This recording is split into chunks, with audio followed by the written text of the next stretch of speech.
जो जिधर भेज दे सुदामा उधर को चले जा।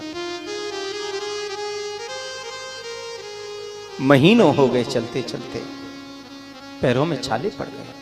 उधरी सी रस्सी, टूटी सी छड़ी, फूटा सा लोटा, फटी सी धोती, एक एक हड्डी शरीर की चमक रही, ऐसा शरीर। भूख लगती है, प्यास लगती है। सुदामा को भूख सताने लगी, प्यास सताने लगी, लेकिन निकट भविष्य में जो गोविंद के दर्शन का आनंद मिलने वाला है, उस आगामी आनंद की खुशी में सुदामा सब भूल गए। जाना है द्वारिका, महीनों हो गए चलते चलते। जिस मार्ग से जा रहे थे उस मार्ग में बहुत विशाल नदी आ गई साहब। अब नदी को पार कैसे करें? तैरना आता नहीं है, केवट वहां कोई है नहीं, और साहब केवट कोई हो भी तो भी क्या, पैसे तो है ही नहीं, बिना पैसे लिए कौन पार करेगा। सुदामा जी नदी के किनारे बैठ गए और बोले, गोपाल मैं तो तेरे दर्शन करने आ रहा था भैया, पर अब कहा करूं भैया, ये नदी बीच में आ गई भाई, तैरना मुझे आता नहीं है, केवट यहाँ कोई है नहीं, और भैया कोई केवट आ भी जाए तो क्या, मेरे पास पैसा नहीं है, मुझे लगता है तेरे दर्शन मुझे नहीं होंगे। सज्जनों अभी तक तो वहां कोई नहीं था, लेकिन कुछ देर में वहां किसी ने आवाज लगाई, अरे भाई कोई उस पार जाने वाला है क्या?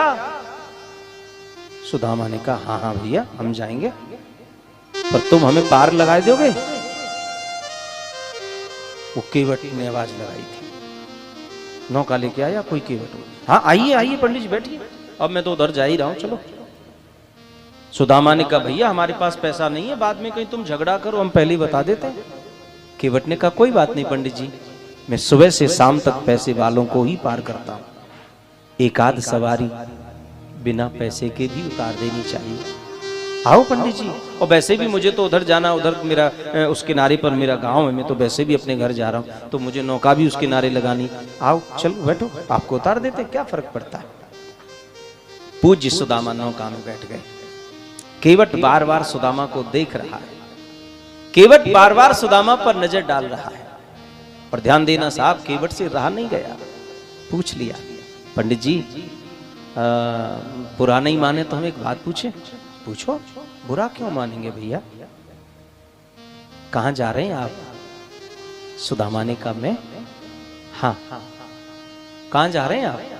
सुदामा बोले, भैया वो जो श्री कृष्णचंद्र महाराज जो आजकल द्वारका के राजा बन गए हैं ना, सो वो मेरे बचपन के मित्र हैं भाई, सो आज मैं उनके दर्शन करने के ताई द्वारका जा रहा हूं, द्वारका।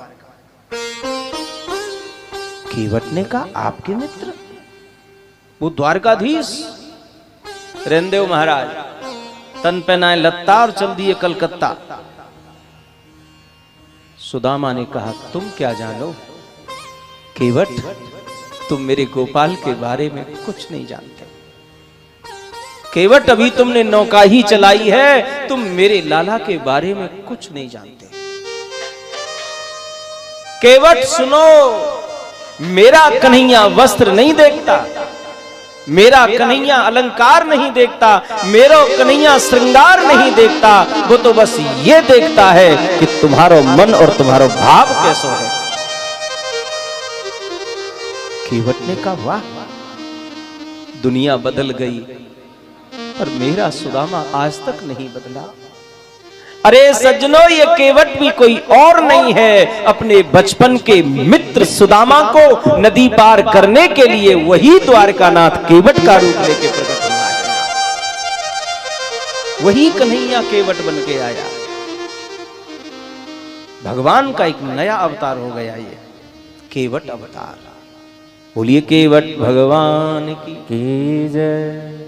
धीरे बोलो, हाँ बोलिए केवट भगवान की जय। जय जय श्री राम। सुदामा को पार उतार दिया, और सुदामा को पार करके केवट नौका किनारे खड़ी करके और तेज गति से जाने लगा। तो सुदामा ने कहा, भैया जय श्री कृष्ण, सुनो एक बात तो बताते जाओ, यहां से भी द्वारका दूर कितनी है?